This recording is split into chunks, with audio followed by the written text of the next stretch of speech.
ಭಾರತದ ಹಿಂದೂ ಜನತೆಗೆ ಭಾಳ ವಿಶೇಷವಾದ ದಿನ, ಪವಿತ್ರವಾದ ದಿನ.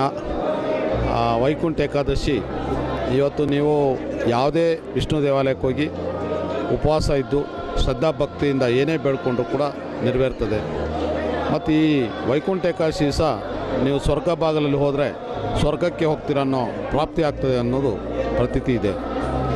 ಮತ್ತು ನಮ್ಮ ದೇವಸ್ಥಾನದಲ್ಲಿ ಪ್ರತಿ ವರ್ಷದಂತೆ ಈ ವರ್ಷವೂ ಕೂಡ ಭಾಳ ಅದ್ಧೂರಿಯಾಗಿ ನಾವು ವೈಕುಂಠ ಏಕಾದಶಿನ ಆಚರಿಸ್ತೀವಿ. ಎಲ್ಲ ಬೆಂಗಳೂರಲ್ಲಿ ಈಗ ಪ್ರೆಸ್ನವರೆಲ್ಲ ಬಂದಿರೋ ಅವ್ರ ಮಾಹಿತಿ ಪ್ರಕಾರ ಎಲ್ಲದಕ್ಕಿಂತ ಹೆಚ್ಚಿನ ಜನತೆ ಕ್ರೌಡ್ ಇರೋದು ಜನಸಂದಣಿ ನಮ್ಮ ದೇವಸ್ಥಾನದಲ್ಲಿ ಅಂತ. ಮತ್ತು ಎಲ್ಲ ವ್ಯವಸ್ಥೆನೂ ಮತ್ತು ಅಲಂಕಾರ ಎಲ್ಲ ಇಲ್ಲಿ ಚೆನ್ನಾಗಿದೆ ಅಂತ ಹೇಳಿದ್ರು. ಮತ್ತು ನಮಗೆ ಈ ದೇವಸ್ಥಾನದಲ್ಲಿ ಬೆಳಗ್ಗೆಯಿಂದ ರಾತ್ರಿವರೆಗೂ ಪ್ರಸಾದ ವಿನಿಯೋಗ ಇರ್ತದೆ. ಮತ್ತು ಬೆಳಗ್ಗೆಯಿಂದ ರಾತ್ರಿವರೆಗೂ ಪ್ರತಿ ಎರಡು ಗಂಟೆಗೆ ಪ್ರಸಾದ ಬೇರೆ ಬೇರೆ ಬದಲಾವಣೆ ಮಾಡ್ತೀವಿ. ಮತ್ತು ಪ್ರತಿ 2 ಗಂಟೆಗೆ ಒಂದು ಮನೋರಂಜನಾ ಕಾರ್ಯಕ್ರಮ, ಸುಮಾರು ಒಂದು 10-11 ಮನೋರಂಜನಾ ಕಾರ್ಯಕ್ರಮ ಟೀಮ್ಗಳಿರ್ತದೆ. ಮತ್ತು ಈ ದೇವಸ್ಥಾನದಲ್ಲಿ ಭಾಳಷ್ಟು ಜನ ಒಂದು ನಂಬಿಕೆ, ಭಾಳ ಸಾವಿರಾರು ಮದುವೆಗಳಾಗಿದೆ ಮತ್ತು 3-4 ತಲೆಮಾರು, ಯಾಕೆಂದರೆ ಇಲ್ಲಿ ಮದುವೆ ಆದರೆ ಚೆನ್ನಾಗಿರ್ತಾರೆ ಅಂತ ಒಂದು ನಂಬಿಕೆ ಇದೆ. ಬಟ್ ಈ ದೇವಸ್ಥಾನದಲ್ಲಿ ಇನ್ನೊಂದು ವಿಶೇಷ ಅಂದರೆ ವಿಷ್ಣು ಮತ್ತು ಶಿವ ಪಕ್ಕಪಕ್ಕದ ಪ್ರಾಂಗಣದಲ್ಲಿ ಇರತಕ್ಕಂಥದ್ದು.